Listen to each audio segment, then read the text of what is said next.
He didn't know the man's name, didn't ask, didn't expect anything in return. It was just one hotel room, one freezing night, one quiet choice to hand over the key and walk back into a blizzard alone. But what happens when kindness knocks on your door? 2 weeks later, when a black SUV pulled up to his apartment and a decorated army colonel stepped onto his porch, Jake Larson realized something. That room he never slept in, it changed everything. This is a grateful story, and it all began with a moment no one saw except the man who never forgot. Welcome to Graceful Valor Stories, where tales of compassion and kindness are told. Let's uncover what really happened. The snow came in sideways that night, not soft, not gentle. It tore through the trees like it was trying to erase the town altogether. By the time Jake Larson pulled off the iced-over highway and into the small Colorado town of Hartwell Springs, his fingers were numb inside his gloves. The windshield wipers struggled against a losing battle. Snow piled fast on the edges. Wind howled across the empty road like a warning. Hartwell wasn't home. It wasn't anywhere close to home, but Jake had a job to finish.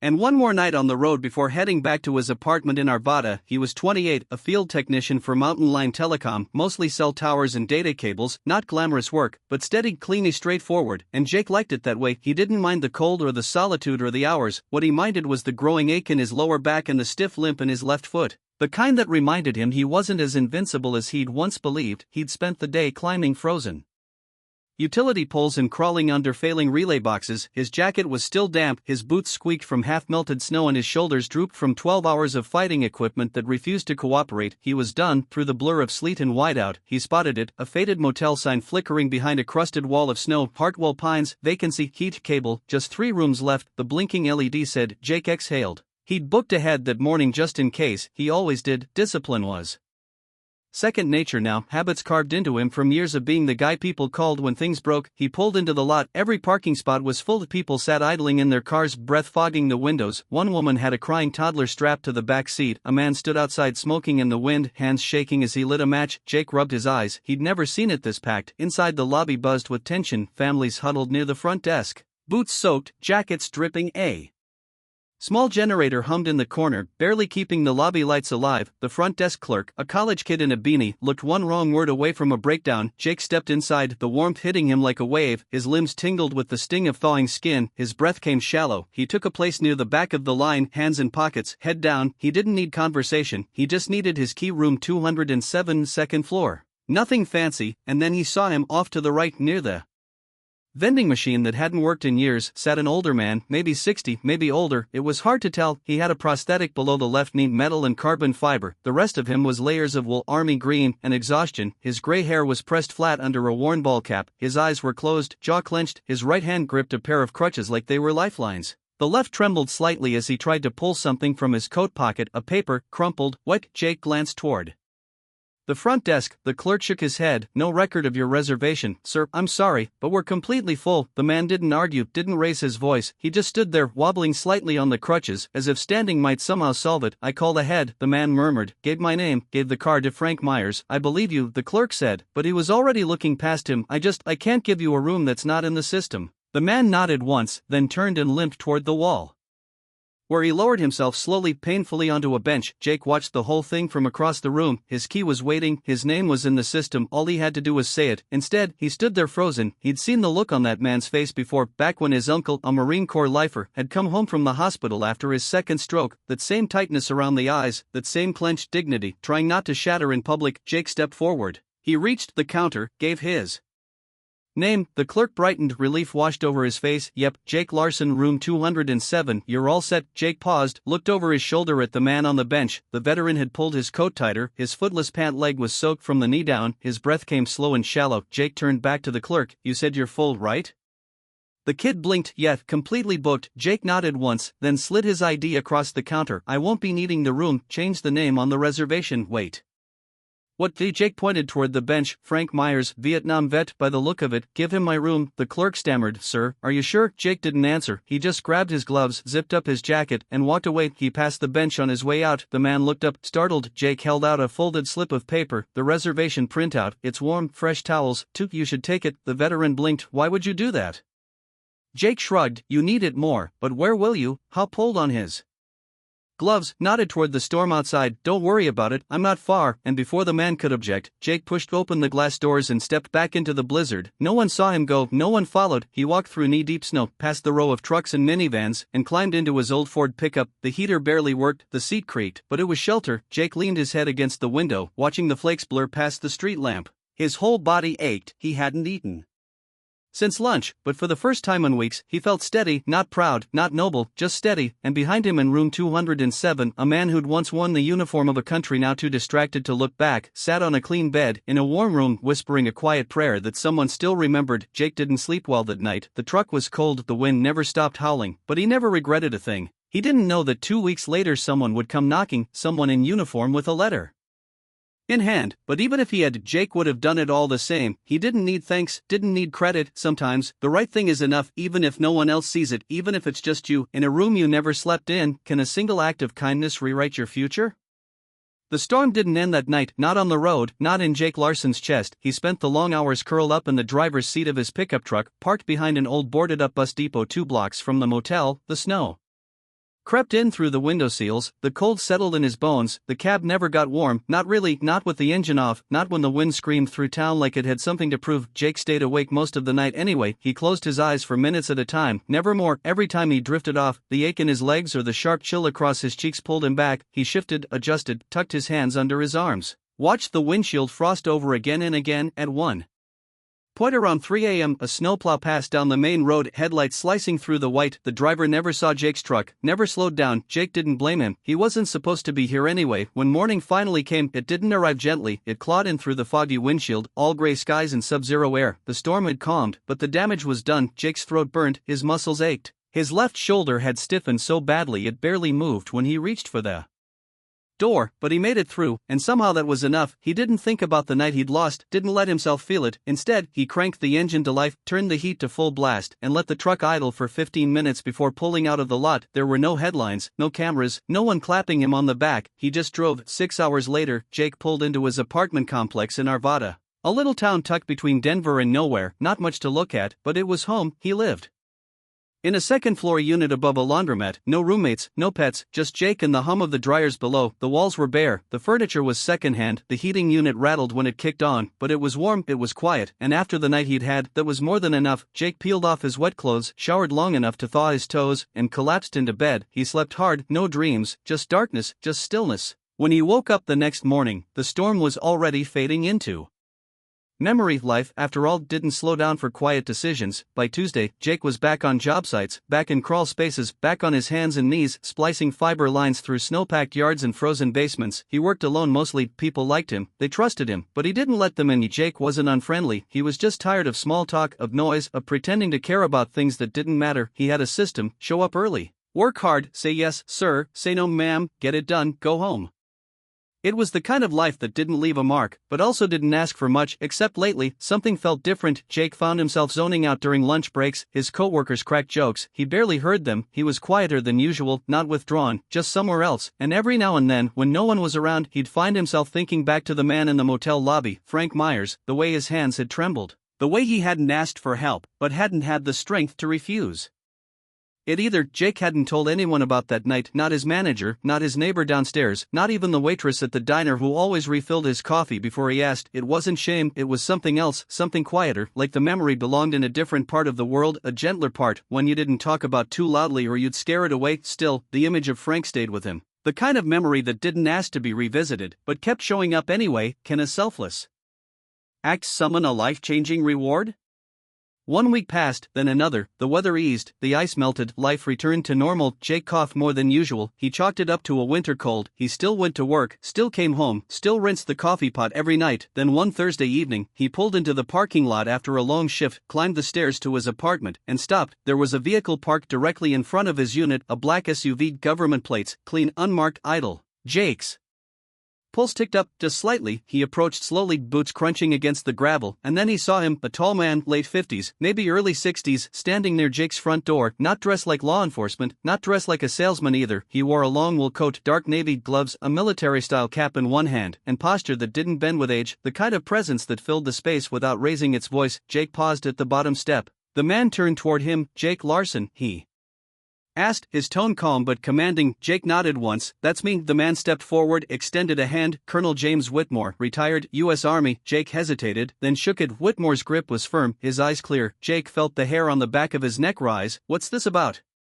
he asked quietly. Whitmore smiled faintly. "I believe you gave up your hotel room during the Hartwell blizzard for a man on crutches." Jake blinked. He hadn't said that name to anyone. Whitmore reached into his coat pocket, pulled out an envelope, handed it over. "He told us everything," the colonel said, "and he asked us to find you." Jake stared down at the envelope. It was thick, cream-colored, handwritten name across the front. Inside, something waited, but not a warning, not a bill, not even a thank you card. Something bigger, something Jake couldn't have expected even if he dared to hope. Colonel Whitmore gestured toward the door. "If you've got a few minutes," he said, "I think it's time we talked." Jake didn't move, not yet. The wind tugged gently at his coat, and inside his chest something stirred, something he hadn't felt in a long time. Not pride, not anxiety, just that quiet, steady knowing that the thing he'd done in silence had somehow been heard. Jake Larson stepped aside and opened the door. "Come on in," he said, quieter now. "Coffee's not fresh, but it's hot." Colonel James Whitmore nodded once and stepped inside the apartment. He moved with a kind of calm that came from years of standing when others fell apart, not rigid, not boastful, just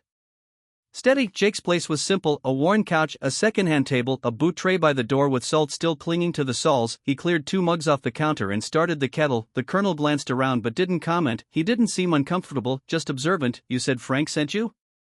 Jake asked as he scooped coffee grounds into the old French press. Colonel Whitmore nodded. "He told me to find the quiet kid who gave up his room without asking questions, said he looked like hell that night, but that someone saw him anyway." Jake smiled faintly. "He looked like he'd been through worse than a snowstorm. He had," the colonel said, "and still is." The kettle whistled softly. Jake poured the hot water, stirred once, and let it steep. He handed a steaming mug to Whitmore and sat across the table, arms resting on the wood. There was a pause between them, the kind that didn't need filling. Then Whitmore reached into his coat. He pulled out a thick, weathered envelope, creased at the corners, sealed with a strip of tan tape. He laid it gently on the table between them. "This is from Frank." Jake looked down. His name was written across the front in uneven cursive. He hesitated, then opened it. Inside was a single sheet of lined paper, handwritten, no signature at the top, just a few slow, deliberate words in blue ink. "Jake, I never thought I'd be stuck like that. Not again, not like that. But the truth is, sometimes it only takes a cold hallway and a missing reservation to remind a man how invisible he's become. Then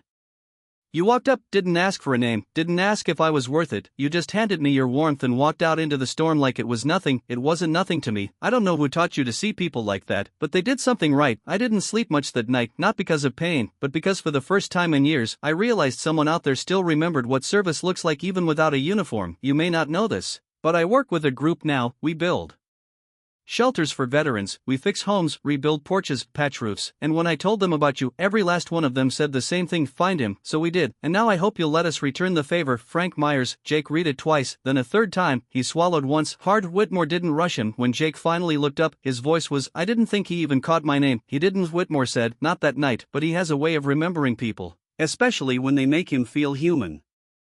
Again, there was silence for a long moment. Then Colonel Whitmore reached into his breast pocket and pulled out something small, a coin, heavy metal, engraved. He placed it gently in the center of the table, between the mugs, between the menu. Jake stared at it. One side held the crest of the 1001st Airborne Division, eagle wings, outstretched, talons forward. The other side bore 6 simple words etched deep into the metal: deeds, not words. "Brotherhood without borders." Whitmore spoke softly now. "That's a challenge coin. Our unit doesn't give it out lightly." Jake didn't move. Whitmore continued, his voice steady. "Usually, it's reserved for those who've served in combat or shown valor in crisis. We've given out maybe 12 and 20 years, all to soldiers, until now." He slid the coin forward. Jake looked at it for a long time, hands motionless on the table. "You sure?" he asked. Frank was. "I just carried the delivery." Jake exhaled slowly, then picked up the coin. It was heavier than he expected, not just in weight, in meaning. Colonel Whitmore leaned back slightly. "There's more," he said. "Frank didn't tell you everything in the letter. He didn't just want us to thank you, he nominated you." Jake raised an eyebrow. "For what?" Whitmore smiled slightly. "The Veteran Shelter Network national program. We do everything from winterization projects to full rebuilds for wounded vets. We need field leaders, project coordinators, people who aren't afraid to get their hands dirty and who know what quiet dignity looks like." Jake blinked. "You're offering me a job?" Whitmore nodded. "More than that, a purpose," Frank said. "You understood what respect looked like when no one was watching. That's the kind of man we want building roofs and standing beside our teams." Jake didn't answer at first. He turned the coin in his fingers, thought about the years he'd spent alone, fixing things no one noticed, coming home to silence, living like his life didn't ripple. He looked back at the letter. "You handed me your warmth." He looked up. "What would I be doing?"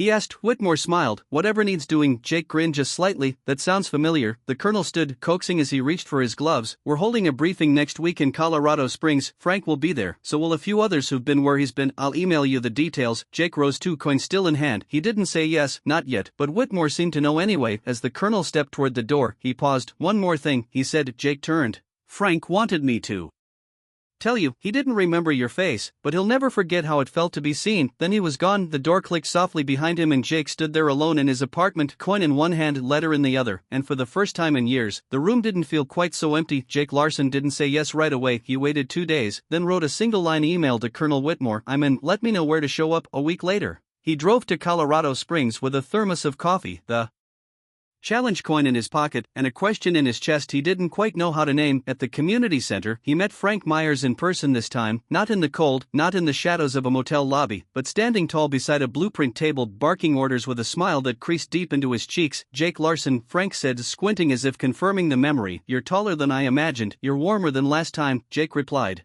They shook hands and neither said thank you. They didn't need to. The first project came quick, a leaky roof on a small bungalow in Pueblo belonging to a Korean War vet with a bad hip and a worse heart. Jake worked quietly like he always had, measuring, cutting, nailing, but something was different this time. This time the silence wasn't lonely, it was shared. On lunch breaks, the team sat together, Frank, 2 young volunteers from the VA, a retired carpenter named Lou, and Jake, drinking burned coffee out of dented thermoses, talking about nothing and everything. By Month 2, Jake had taken the lead on 2 builds. By month 3, he was training new volunteers. He still worked his telecom job during the week, still lived in the same apartment above the laundromat, but now on Saturdays, he put on a different set of gloves, and with every house they fixed, every furnace they replaced, every porch they stabilized, Jake felt something settling inside him, like he'd been searching for a place to put his weight and finally found it. One winter morning, he and Frank stood on the roof of a cabin in Boulder County, hammering shingles into place for an 84-year-old vet who'd suffered a stroke the year before. The wind cut sharp, snow drifted along the treetops, but Jake wasn't thinking about the cold. He was watching the old man's wife bring out 2 mugs of tea, watched as the man shuffled outside, slow but proud, to sit on the porch and thank them. That afternoon, Jake sat beside him, boots in the snow, hands wrapped around a chipped ceramic cup, and listened, not to war stories,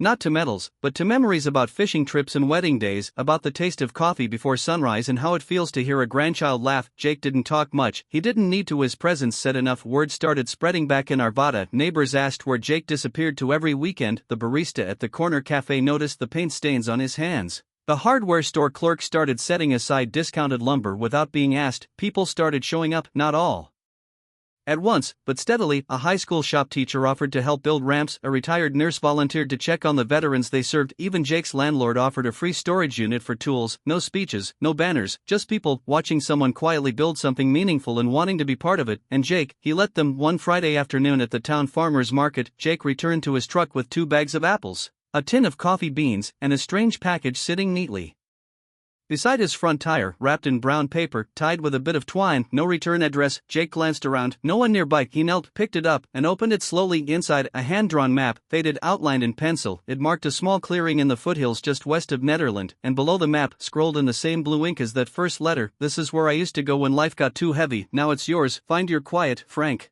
Jake folded the paper gently, pressed it to his chest, and stared at the mountain ridge just visible in the far distance, the tips kissed with snow. The following Sunday, he made the drive, gravel roads, pine trees, no reception, no noise. The cabin sat just beyond a bend in the trail, tucked between 2 pines, 1 window, a small chimney, a door that leaned slightly off its hinge, but it stood strong, still waiting. Jake stepped up onto the porch, ran a hand along the railing, and breathed. Inside, it was sparse, a wood stove, a cot, a shelf with old books, but it was his. Now, not in title, but in meaning. He sat on the porch as the sun dipped low behind the ridge, snowflakes drifted down like whispers, and for the first time in years, Jake felt something he hadn't even known was missing. Peace, not the absence of struggle, but the presence of purpose. He'd given up 1 warm room in the middle of a blizzard, and somehow it had opened the door to an entire life he hadn't seen coming, a life of connection, of impact, of quiet hands building something that would last. Jake reached into his coat pocket and pulled out the challenge coin, turned it over once in his palm. Deeds, not words. He smiled, not because the journey was easy, not because he was finished, but because on a snowy night in a town he barely remembered, he'd chosen to give something away, and without meaning to, he'd received everything. Some rooms we never sleep in, but they stay with us anyway. Because sometimes the warmth we give away is exactly what finds its way back to us in our darkest moments. Kindness still finds a way, often in the quietest places. Not everyone who helps wants recognition, some just need to know that today someone isn't going hungry, and sometimes that alone is enough to change a life. You may forget the story, but if no one retells it, history stays silent forever. Subscribe to Graceful Valor Stories, where justice is honored, kindness is remembered, and no act of quiet heroism is ever lost.